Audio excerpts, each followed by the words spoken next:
Looks good. All right. It's good to see so many fresh faces this morning. My name's Joe Chilcote. I'm here to talk about some automation techniques that I use with VMware Fusion. How's everybody doing? Yeah. Excellent. So if you want to follow along, there's a gist that I posted that has links for everything that I'm showing here, including all of the links that are in the slides, and a couple of lines of information that you can use to follow along in a demo or do it on your own as you're listening. I want to thank Rusty and Gretchen, Justin, all of the PSU staff for inviting me out. It's a great opportunity to come out to the East Coast and see some friends and talk to you all. Give back to the community that I've taken so very much from. So I thought it would be good to start off by talking about what I'm not covering. I'm not going to talk about ESX, vSphere, netbooting. These are topics that are covered pretty thoroughly in the community, particularly by my friend and yours, Rich Troughton, who has a blog where he has some exhaustive documentation on VMware Fusion, and talks about ESX, getting it running on Mac Minis, that sort of thing, and netbooting to do some automation there as well. And speaking of Rich, he's going to be talking today at 1:30 about some of those very topics. And I think he really, really wants you to go. In fact, I'm pretty sure we should all just agree that we're going to go to this talk.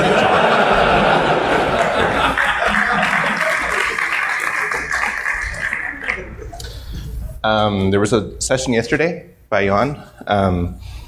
Hope I said that correctly. And if you missed it, be sure to check out that video when it shows up on YouTube. Another great resource is Virtually Ghetto, and this is a blog run by an engineer at VMware. It's not official, so he talks about a lot of unofficial things like running ESX on Mac Minis, which they don't officially support. And he posts a lot of really interesting interviews with individuals who are doing interesting things with VMware in their environments. Okay, everything that I am demoing today is on 10.10.4, the latest Fusion 7.1.2 Pro. I'm sure there's a standard version. Vagrant and Packer at the latest releases, as far as I know. And while I'm being thorough, some astronomical, meteorological information, and I found my way to State College, but I don't really know what an Initialize is. So the point of all this is that your mileage may vary. A lot of this is repeatable and good, but this stuff changes so fast that it's kind of hard to keep up sometimes. So automation with VMware Fusion. What are some basic things that you guys are doing for with Fusion for automation? Anybody want to throw something out? Rich? Automating my test workflows, which is something I'll be going into a lot more detail later in the lesson. Test workflows for? So for example, you have content in my environments, I want to see how it interacts with everything else. I toss it into my deployed video test workflow, and then basically I'll just run the whole workflow and see how it interacts with everything else. Okay. See, on Firefox 39 problem, VMs, which is benefit. Okay. So he uses Fusion as a baseline system to test new installs of software. So Firefox 39 comes out, he uses Fusion to install Firefox to test out for his environment. And I'm assuming you do that because you know you can control that environment. It's a clean system. Right. It didn't have Firefox 38 point whatever on it before. You know, automation is a buzzword, especially at these sorts of conferences. But I think it's a really good one. You know, it's a way to, you know, I use it as a way to kind of abstract away some of the busy work or repetitive stuff, so I can focus on the more interesting things like edge cases or documentation, which I rarely focus on. And you know, it gives you that golden, you know, verifiable and repeatable methodology, which is useful in our line of work. And luckily, VMware is nice enough to provide us with some binaries inside the Fusion app itself. So if you right-click on Fusion, show package contents, and look inside this library folder, they have lots of scripts that you can actually look through and get information from, and some of their own binaries that Fusion uses in the background. So if you look in there, you can see that they're already providing us with all sorts of tools for automating Fusion. For instance, how many people here deploy Fusion in their environment? Excellent. How many are using Parallels and VirtualBox? Excellent. Okay. I don't use either of those. A lot of this might be applicable to those products. I don't know. One thing that they do provide is a deploy VMware Fusion package, meta package, inside the Fusion application bundle itself. A bit of inception going on there. And what you can do is you can copy that out, open it in the Finder, and then drag Fusion back into it and create a deployment package. So it's kind of a reverse inception, if that's possible. And the only other thing you need to do is there's a INI file that you can supply your deployment serial number in as well. So you can use any of your deployment tools to push out Fusion to install on your fleet of Macs. And you end up with a deploy VMware Fusion meta package with Fusion bundled inside of it, which is kind of bizarre, but it works. Another tool they provide is the Initialize VMware Fusion tool. And this is useful for environments where the user is going to launch Fusion for the first time and it'll prompt them for an admin password. So if you throw this in as like a post-install or run it later through your management system, it'll activate Fusion on that system so that they don't have to provide an admin password when they launch it for the first time. And this is what the that command would look like if you're putting it in a post-install. There's a bunch of other stuff in this directory. It's kind of fun to poke through and try to figure out what they're doing in there. There's a script that Fusion uses when you install OS X and you drag your installer onto the Fusion window. It converts it to a VMDK and uses that VMDK to boot up and install OS X. So it's not actually installing from the install ESD DMG. And so it's kind of fun to read through their stuff. There's two binaries in here that we'll talk more about later. Raw disk creator and VMware disk manager. They come in handy as well. But the one I want to talk about is vmrun, which is the most apparently usable and useful tool that they provide there. It allows you to interact directly with VMX files, load, tear down VMs, that sort of thing. If you run it without any arguments, you get a whole ledger of information about what vmrun does. At the very top, you have what they call power commands, which I think is amazing. For starting, stopping, it's pretty self-explanatory. Reset, if it's frozen, you can reset the VM and it'll do a hard shutdown and bring it back up. Suspend, you can clone, that sort of thing. The only argument that you need besides start, stop, etc., is the path to the VMX file. But how do you know what that path is? Well, if you run VMware list, it'll show you a listing of all the VMs that are VMX files that are being run on your machine. And those all correspond to a vmdk as well. So in this example, I'm running 3 VMs, and it gives me the path to all those VMX files. So what I can do is I can run VMware stop against one of those VMX files, and it'll bring down the VM. And conversely, you can start it up with vmrun start with the path to the VMX file. And in this example, I'm using the no GUI parameter, which will load the VM headless, which is useful in many scenarios. It doesn't load Fusion in the GUI at all. So it's running the VM in the background, so you could even run it at the login screen if you wanted to.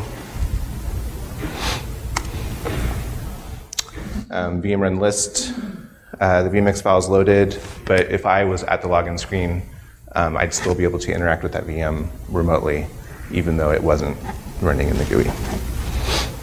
Some other things you can do with VMrun, you can get the guest IP address of the machine. This is useful if you want to SSH or you're testing some web app or something. And some of these commands require VMware tools to be installed, which is the next argument there, which is to check the tool state. And you can install the VMware tools as well if you provide a username and password to the VM. Run script in guest is very useful. It was very useful. It stopped working in 10.10.3, and I'm pretty sure it's still broken in the latest version of Fusion in 10.10.4. But this is it's a way to push files or push scripts to run in the guest. You can gather information, throw it to a temp file, and then copy that file back out, or to a shared folder, whatnot. As an example of somebody who uses this, our friend Per Olofsson has a script that he put up in a gist that uses vmrun to clone a VM, load it, use the run script in guest to run software update L to check for software updates, and then it lists out all the updates, provides that information back to him, and then shuts down the VM and probably even removes it at that point. So, but again, it stopped working for me in 10.10.3. I'm hoping this functionality will return because it is very useful. So that's a little bit about what they provide us in terms of automation built in, but how do we go about building VMs?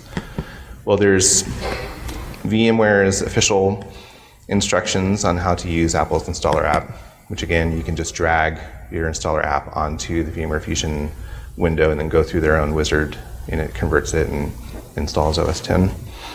But that's no fun. Again, Rich has a script, a project called Create VMware OS 10 Install DMG. And this builds a bootable DMG installer, and he slipstreams a bunch of startup scripts that that run during the install process that help bootstrap your VM for use. And if you look through a site, and I've lost hours on this thing, you can find information on how to boot an empty VM, to deploy Studio, load down a system image that you've created with AutoDMG or something as well. He's always watching.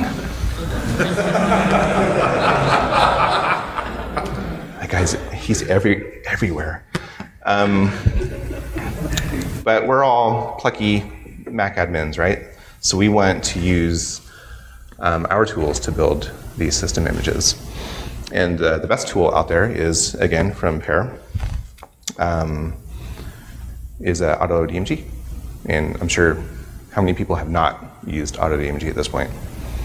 Yeah, so I thought, sir, Google. And this got me to thinking, wouldn't it be easier if we could just use the output from AutoDMG to create our VMs? And after some back and forth with a colleague at the Omni Group named Gilbert Wilson over drinks, we came up with an idea, and I ran with it to come up with this project called vfuse that takes that exact DMG output from AutoDMG, converts it to a VMDK that Fusion will just load right away.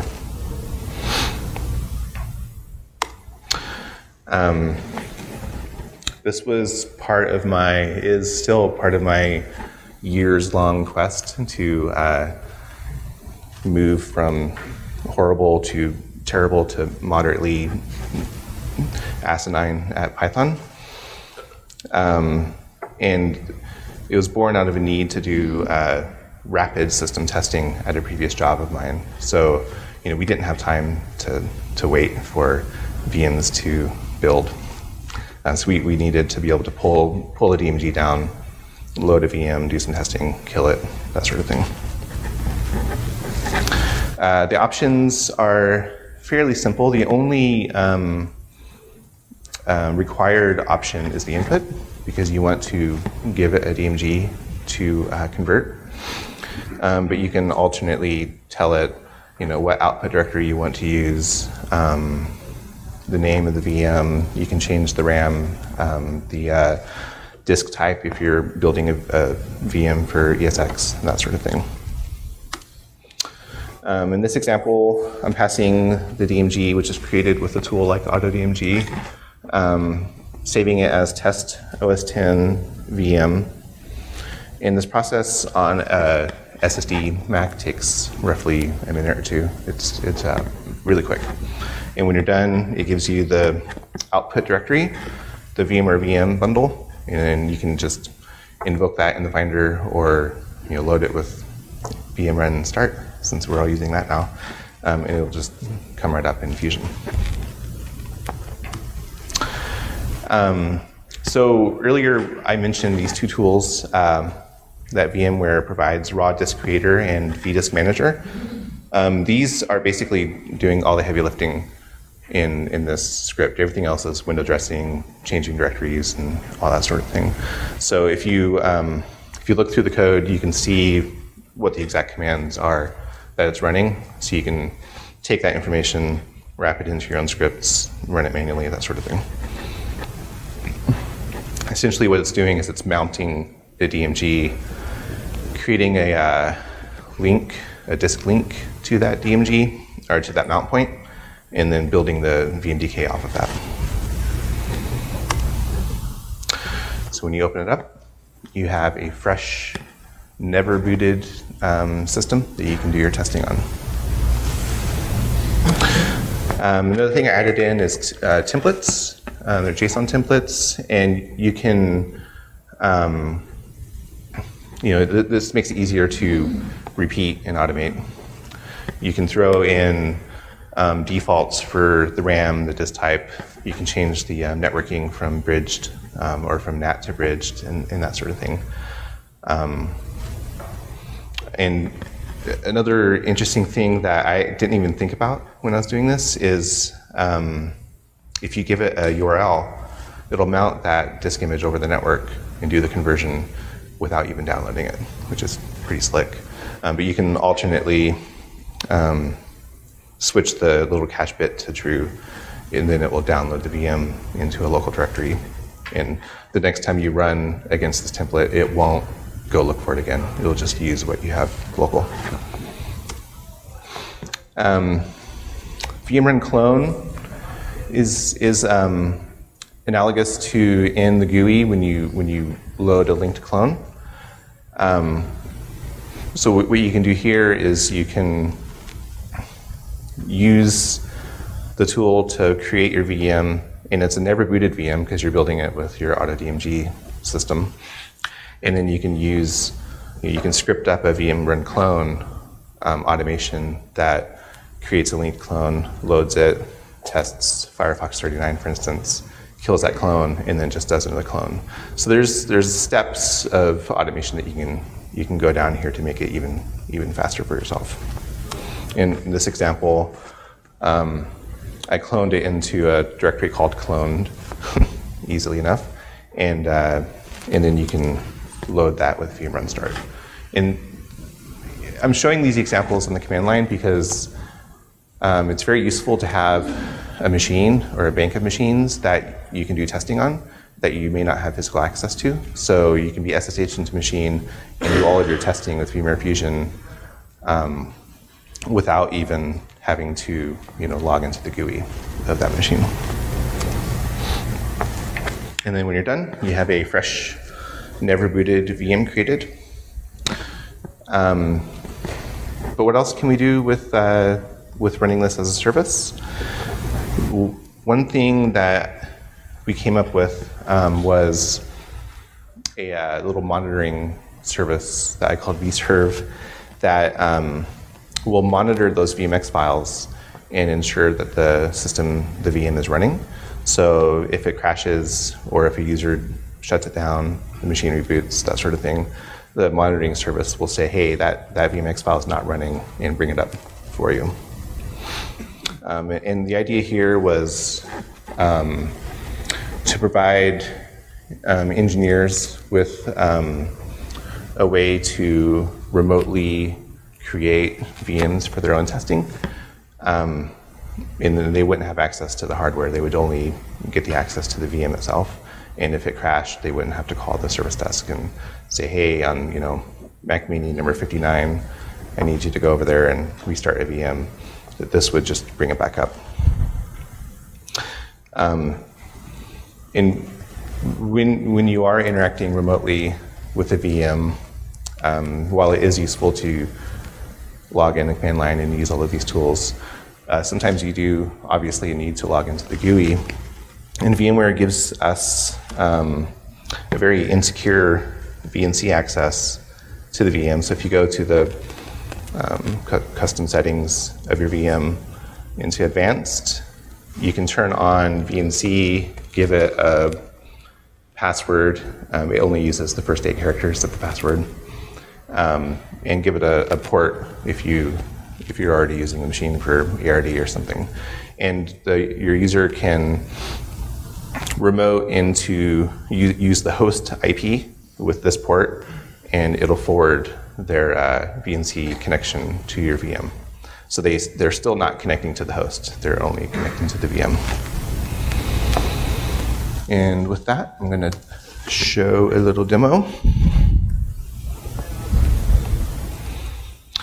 I have a VM running here. And I did this earlier because it takes a little while, a few minutes. So I ran the vfuse tool against a template and gave it this start argument. And what this does is it tells the monitoring service that you want that VMX file to be monitored and to come back up. So we're listing out the VMXs that are being monitored and that are running. And so what this allows us to do is if the machine shuts down for some reason, within a few minutes or a few seconds, it'll load back up.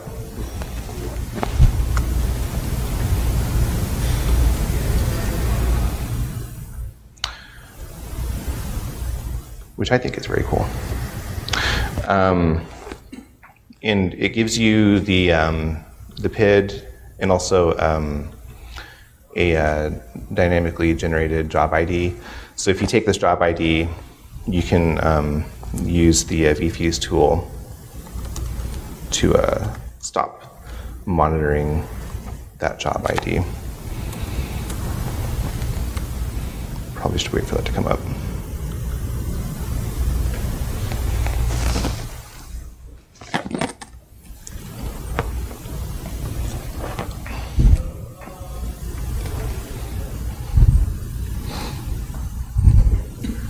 How's everyone feeling? I'm sure you're all as tired as I look. So we can stop it with that, and it will eventually kill this VM and delete the bundle as well. So the idea here was an administrator could, or a user could self-provision and self-destroy their own VMs on machines. And the reason we were using Fusion for this is because, there it goes. And in fact, we'll prove that it was deleted because it is no longer there. The reason we used Fusion was ESX is very expensive to run on Apple hardware. If you adhere to the EULA, and Fusion provides, again, a lot of automation opportunity as well. And the other thing, real quick, is show you that cloning and why I think this is a good idea is because it's very quick. And if you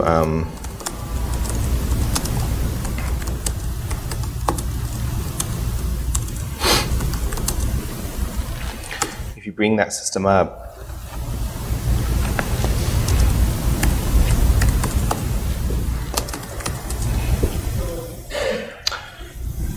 the VMDK is very small for that clone, so you're saving space as well by not duplicating VMs across your machine.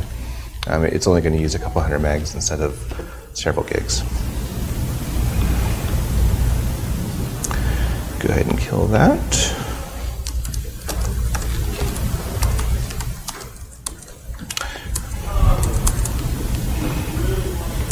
So that is this vfuse tool that we threw together, and started a wiki on it recently, and again, my documentation skills are pretty atrocious. So I encourage you guys to try it out, look through the code, contribute. It's all up in GitHub and available for you there. The next topic I want to talk about is testing, and this starts getting a little bit more interesting. The first tool that I use for building test VMs is Packer from HashiCorp. It's a tool that sysadmins or engineers will use to build their VMs from install media. Usually it's Linux that we're talking about, but they do have support for Windows and OS X. And there's a few ways that you can use Packer to build an OS X VM. And for my money, the best way is to use this project from Tim Sutton called OS X VM Templates. And he built this prior to HashiCorp having support for VMware. So it was built for VirtualBox, I believe, at first. But it's been updated for VMware and Parallels as well. So you can use his tools to create OS X base VMs off of install media using Packer's VMware ISO provider. So there's a little bit of setup that you have to do. You have to run a prepare ISO script that he wrote that takes install ESD DMG, converts it into a DMG ISO installer, and very similarly to what Rich does with his OS X VM install DMG project. What Tim is doing is slipstreaming a whole bunch of information into that installer. So it bootstraps it with a Vagrant user. It turns on SSH, the sorts of things that Packer is going to need to go in and do its thing. And when you're done, you have a DMG installer, ISO, that you can use as the input for your Packer build, which is done by passing it via a variable path there, but you can also hard code the stuff into your Packer template.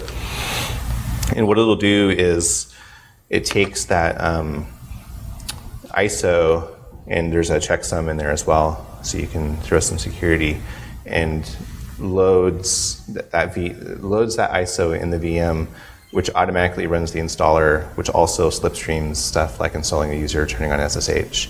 And then when it's done, it compresses the DMG, formats it into a .box format that Vagrant can use to, for its source. And the colored output is useful if you're building if you want to build for multiple systems. So again, it supports VirtualBox, Parallels, and VMware. So I've even seen Tim post screenshots where he's building all three at once, which I think is pretty fantastic. And when as it's building, you'll see the GUI pop up. You'll see the installer app automatically invoke itself, basically, and start running the installer. And this, obviously is going to take a while because it's installing onto a VM on your system. And when it's done, it's doing the bootstrapping stuff. I think it's even running like software update. And then it's compressing the resulting VMDK down. And that part can take a good 20 or 30 minutes. So this is definitely a time, for a coffee break, or go look at Rich's blog. You'll get through 2 posts in 30 minutes. When you're done, you end up with that .box, and you can use the Vagrant command to add that box to your local Vagrant cache. Then you can then use with Vagrant to spin up, tear down your testing VMs in a clean environment. So we mentioned that Tim is using VMware's Packer's VMware ISO provider, which uses the install ESD basically as its base. But Packer also has a VMware VMX provider that you can use against an already existing VM. So that got me to thinking, well, we already have a way to create DMGs with AutoDMG. We have a way to convert that DMG to a never booted VMDK with this vfuse business. What if we could use that as the base for Packer to create the Vagrant box? So I added a workflow to vfuse that does exactly that. It will create a Packer template if there isn't already one in the directory. If there is one, it'll just update the path to your VMX. And then it'll invoke Packer with the VMware VMX provider rather than the ISO provider. And this takes a lot of setup as well. It's a little bit more prep work than the ISO scripts. What I do is I build a base image with AutoDMG that contains the Vagrant user using Parallelism's create user package tool, and then I have a bunch of scripts that run at startup that configure things like the SSH access, turning off, sleep, turning off screensaver over login window, which just murders VMs if they're running in the background. And to do that, I use another project I have up on GitHub, and I apologize for this is the most I've ever talked about myself. It's very, very uncomfortable. So I use a project that I put together on GitHub called Outset that runs scripts at startup. Basically, it's just a launch daemon wrapper. And so it does things, the power controls, no sleep, no screensaver, turning on SSH, detecting network hardware, because a lot of times when the VM comes up, it won't remember, the network hardware might think it's different. So things like that, and that's all up on GitHub as well. So the process I use for that is similar to just a regular vfuse run. I run it against a template, and I have it spit out this Packer template, which is specific for the Packer process. And it's a JSON file as well. And I have an example Packer template in the vfuse repo. So if you use that template from the repo, then it'll contain all of the scripts that I include in my Packer run. And this is what a build will look like. So running against that template, it runs an extra method there that creates or edits that Packer template JSON file. And then when you run Packer against that, it will clone your VMX, load it, and then do its stuff. So by doing a little bit of work up front, by creating that DMG and converting it, you're saving a little bit of time by not having to wait for the install process to happen when you're doing the build. But it still takes a long time. It's still doing the compression.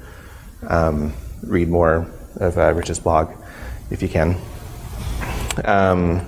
And when you're done, you have a Vagrant box that you can distribute to your users if you are licensed to do so. And they can use another project from HashiCorp that I've been talking about already called Vagrant to basically do their testing with. So Vagrant is meant for just kind of quick and dirty testing. You can spin up one VM, multiple VMs. You can have it run scripts as a provisioner. You can you can set certain things like the network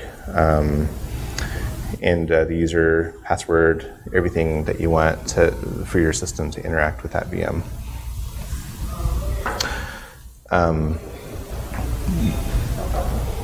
Vagrant probably is mostly being used in the Linux world at this point, but with a little bit of fiddling around, you can get it to work with OS X and Windows as well. Now they have support for that. The syntax for Vagrant is pretty easy. If you run Vagrant with no argument, you'll get the listing of everything that you can do. The ones that you'll find yourself using the most are these commands: init, up, halt, destroy, reload. Init basically just initializes a Vagrant environment. So by default, if you're not passing it any other information, it'll just create an empty or a stock Vagrant template file. If you pass it a Vagrant box, it'll either go look on HashiCorp's cloud and download that box and store it, and then use that as its base image. Or if you have one that you have local on your system, it'll use that. You run Vagrant up to spin up a VM, and basically what it does is it just copies the VM from your local cache and into the folder that you're in inside some crazy long hidden directory, and then spins it up. And at that point, you can interact with it like you can with any other VM. Status just gives you the status of the current of the Vagrant environment in your current working directory. And once you have it up, you can SSH in, and if you build your VM with Vagrant's defaults, the password is just Vagrant. They will actually no, they use keys now. So Vagrant has already figured out how to log into your system using a default insecure key and has updated that key to a generic one. So you can just run Vagrant SSH to get into the machine. You don't need to know the IP address. You don't need to type in a password or anything. If you run it with the -c, you can have it invoke a command on the system and return the output back to your terminal. Reload is just rebooting the VM. If it can't connect for whatever reason, it'll do a force reboot, basically just killing the process and bringing it back up. Halt will just shut down the VM, but it leaves it dormant in your Vagrant environment. So then you can bring it up again, and it'll still have all of your changes that you've made. But if you don't want to save your changes, you can run Vagrant destroy, which will tear down the VM and delete it from your current working directory. And this is useful because, when you run Vagrant up, you're getting a fresh vanilla system, right? And then you log in, you do your testing, you're installing Firefox, and then you want to, Firefox 40 comes out tomorrow, and you want to do some more testing. So you can destroy that VM, it'll delete it for you, you run Vagrant up again, it'll pull a fresh one from your local cache, and it'll be a new vanilla system. So this is all pretty exciting stuff, right? I think so, even this early. But what are some things that you can do with this? I'm going to share a few things that I use Vagrant for. I'm sure, like me, we're always testing the bleeding edge Apple releases. So everybody here has a dev account, right? Yes, good. When you have a dev account, you can get they used to call it Maverick Seed Configuration. I think now it's just called Seed Configuration Utility. If you install it, I think what it does is it changes the plist of your software update and points to Apple's seed repository, so you can download the 10.10.5 seeds when they become available. But that's kind of a pain. You may not want to install that on your working system.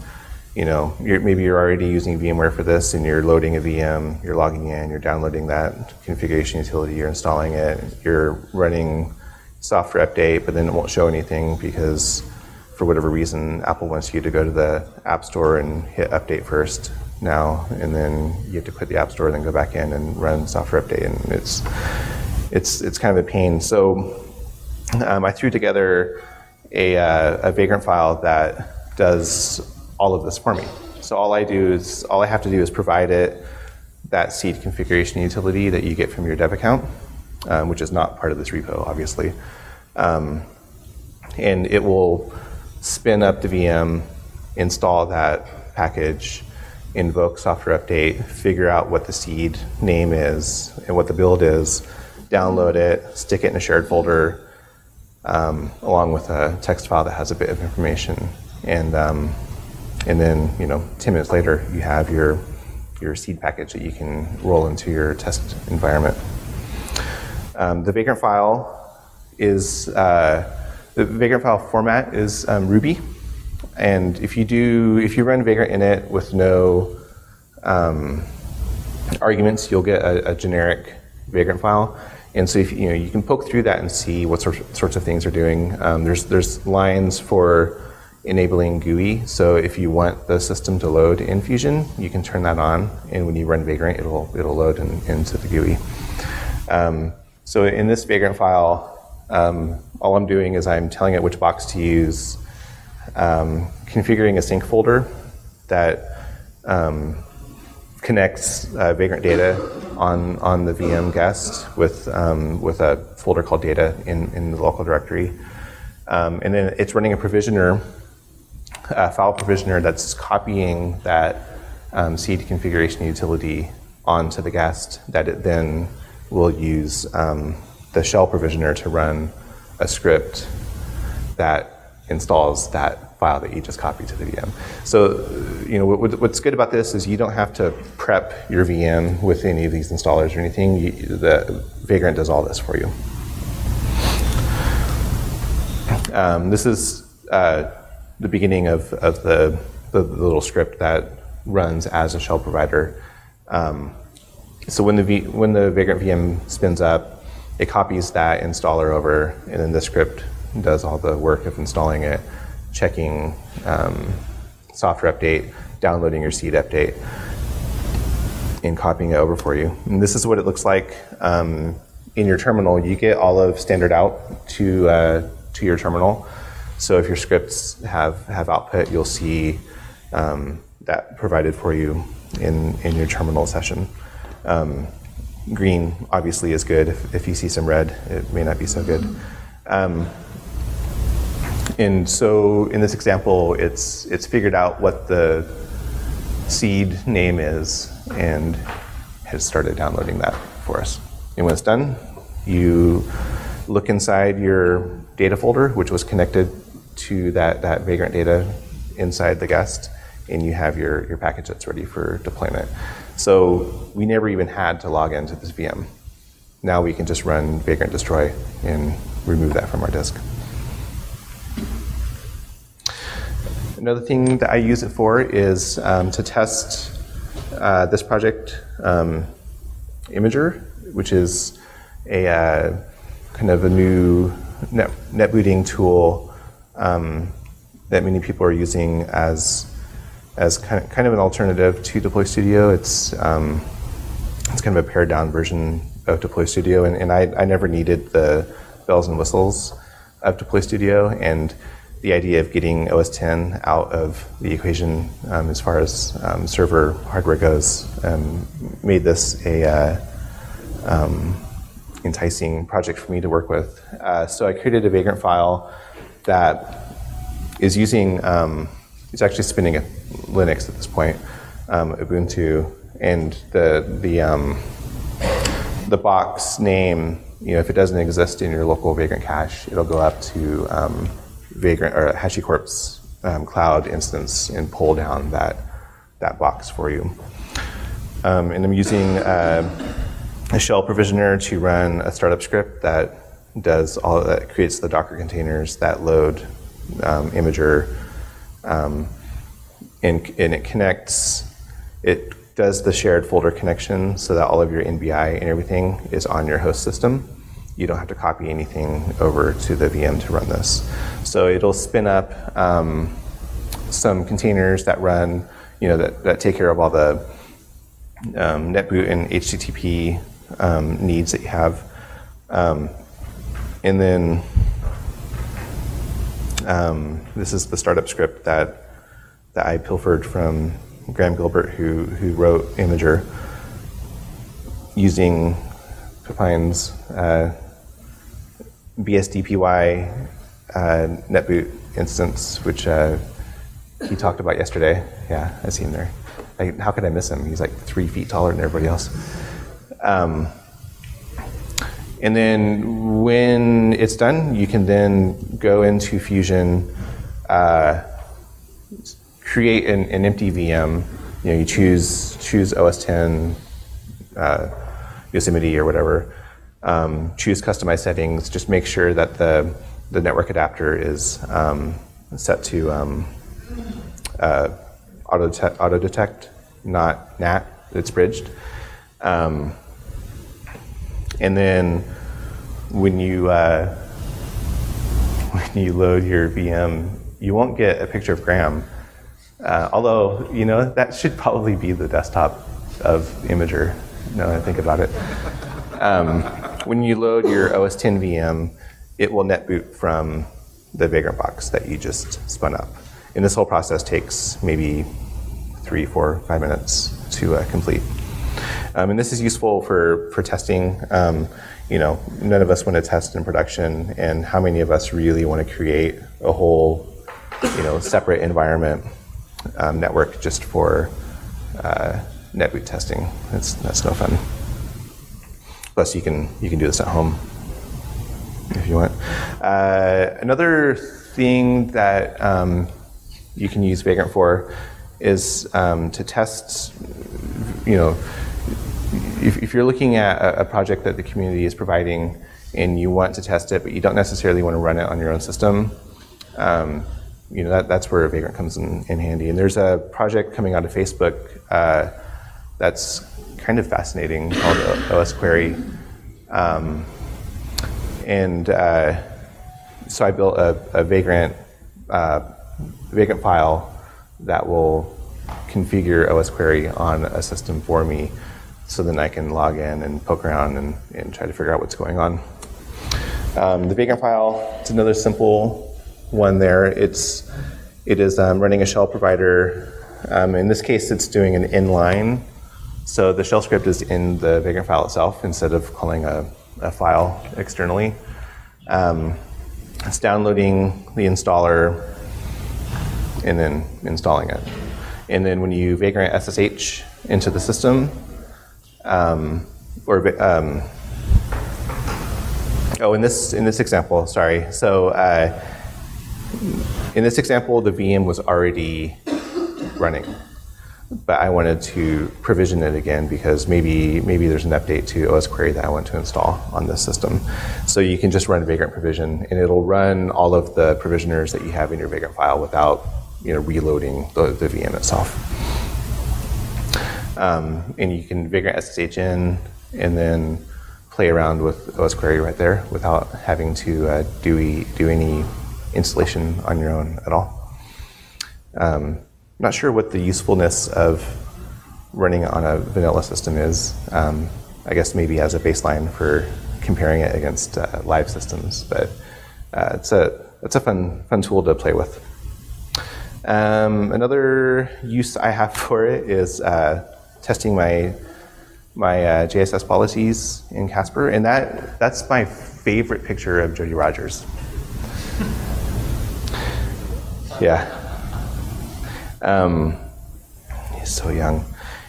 The Vagrant file I use for this, a little bit more complex. I run the provisioner as an inline shell as well, configuring the network to be public instead of a private address because I want it to interact with my JSS. And it installs a quick add and then runs a test policy that I can then verify the results of. So when this runs, again, you get the output.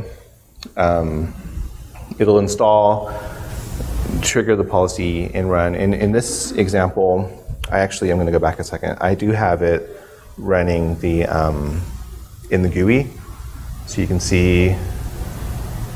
Where is it? Do you want a laser pointer? At this point, nah. At the bottom, VB GUI equals true. So in this example, it'll load the VM in Fusion, so you can then see the progress if it's a GUI tool that you're testing. This is triggering the policy at when the system loads up, and so it's connecting with JSS. It's installing all of the Bootstrap stuff, and then you can then log in and check the veracity of your scripts right there. So those are some examples. Going to show an example right now, which should be fun because of the demo gods. So earlier I mentioned that the whole vmrun run script and guest wasn't working so well in 10.10.3 in Vagrant or Fusion 7.1.2. And Parallelisten has that really nifty script that can show you that just displays out the software updates available on your system image that you have as a VM. So I came up with a short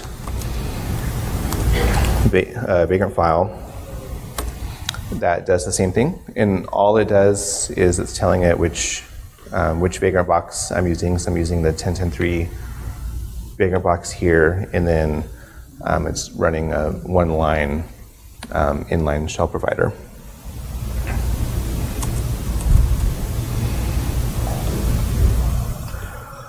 Which is totally going to work because the network is up and running.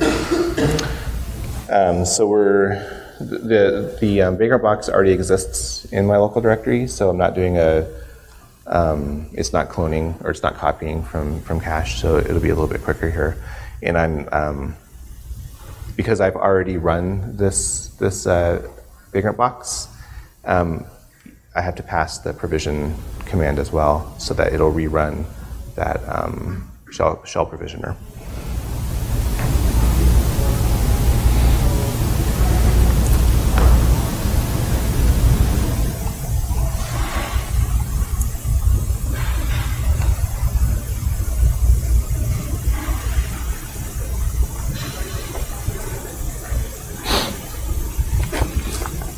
How's everybody doing?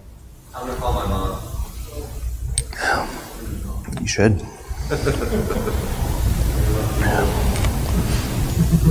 Joe, will we be able to see Joey's picture again in the presentation? I'll go back to it. Any opportunity to embarrass Jody, I'll take. That was a screen. Okay, here we go. And it's showing the output standard out from your shell provider. So this is a super easy way to figure out what updates you're going to have to apply on your next system. Although AutoDMG does that for us as well. Oh, and hey, look, 10.10.4 is available as well, which is great because I have one more slide because I wanted to have a clean 100 slides. And we're glad that 10.10.4 is out, making our life much easier. So we're ending early. Lots of time for Q&A. There's that link for all of the links that were in the slides. The slides will be posted by PSU Mac at some point as well. And thanks a lot for slogging through this morning with me. I hope it was useful.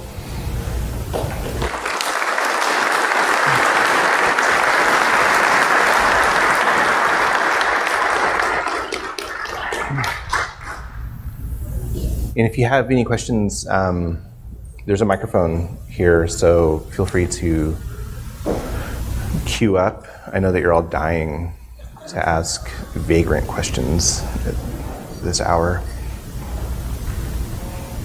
And for the gentleman who wanted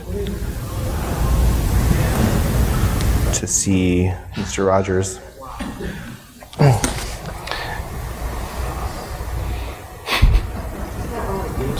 So I had one question. So I guess you're doing this very frequently. So how much storage do you need to keep building and running?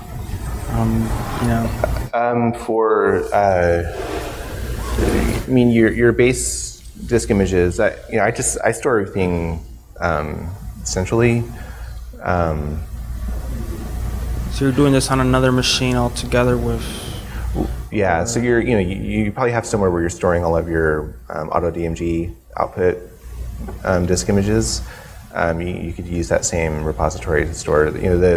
When you convert to a VMDK, it's going to be quite large, probably 9 to 11 gigs, just without even launching. And of course, once you launch it, who knows? One thing that was pointed out to me previously is the size of the VMDK itself is tied to your output DMG from AutoDMG. So if you change, the default is 30 gigs, I think. So when you run this tool, it'll create a 30 gig disk. So if you change AutoDMG to make it 100 or something, if you're doing some more extensive testing, you can do that. So it'll use up as much as many VMs as you have. But that's where I think link clones come in handy, and also Vagrant. With Vagrant, I'm not littering my disk drive with VMs everywhere. Does that answer your question? Yep.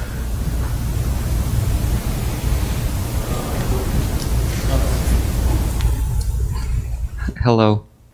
So how do you set up a repository on the network for storing? Is it just you don't say in your Vagrant file, hey, go fetch the base box from over there, right? You can. You can. Well, you put if you put the base box name in your Vagrant file, it'll look on HashiCorp's cloud. You can put a URL in there as well. So if you're doing this internally in your license to do so, then you can have a central repository over HTTP of all of your Vagrant boxes, and you can supply your users with a Vagrant file that they can just run against. They don't even have to initialize it. They can just grab that file and run it, and it'll grab that HTTP resource, and it'll copy it down to the .vagrant folder. At the root of your home folder. Directory. Yeah. Right. Thank you. Yeah. Hi. So not so much a technical question. I was just curious about, so you've covered loads and loads of tools that you're using, and I'm just wondering about the amount of time you invested in learning all of them, getting all of your solutions working. So would you say you're sort of in profit as far as the amount of time you've saved, or? Oh, it's. Was it more just the amount of time saved is astronomical. Yeah. Yeah. That time investment is wholly worth it, I think. And do you reckon you've got a kind of rough estimate as to how much time you've spent? Weeks? Weeks? Just weeks? Well, months? Consider, we all have desk drawers with 15 old MacBook Pros in them that we scavenge for testing, right? Mm-hmm. And then you run into all sorts of issues. Or we're using Fusion already for testing, but we're building Fusion VMs from scratch every time. Or maybe we aren't. Maybe we created one and we're using clones. And you're starting to go down that path. I just found that being able to create a system image and then test it 2 minutes later was such a time saver right there that I no longer even had to. It was becoming too time consuming to even netboot VMware Fusion and restore a system. And it sounds kind of silly, but it's true. You're allowing yourself time to work on other things and solve other problems instead of waiting for things to happen. Cool. Yeah. Thanks.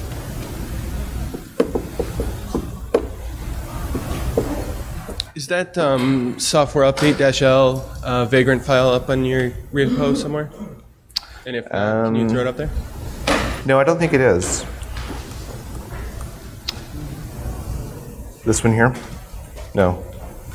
Oh, the one in the demo? Yeah. Yeah, I'll post that. I'll put that up in the gist. Yeah. Anyone else?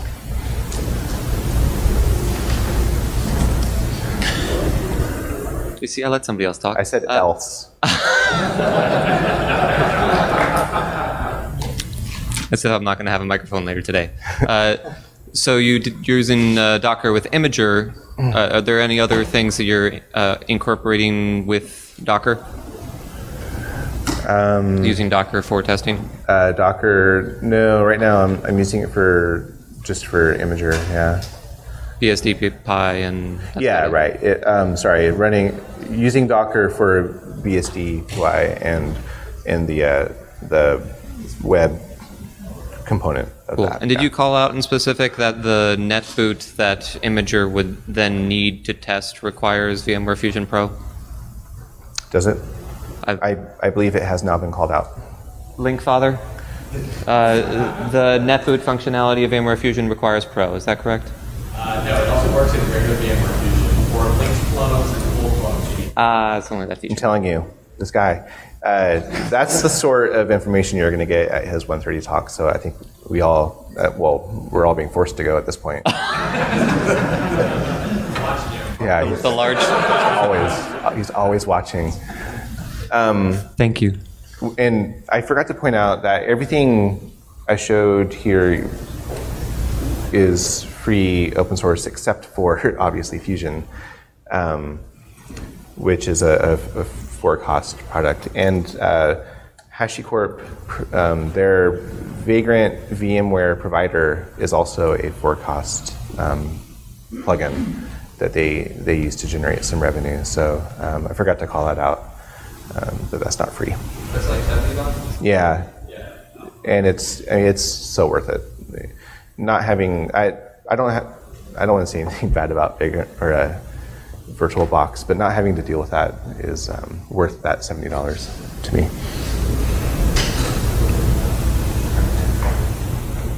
What's that? Just saying for the kernel panic time alone. Yeah. Yeah. All right. I think that concludes this.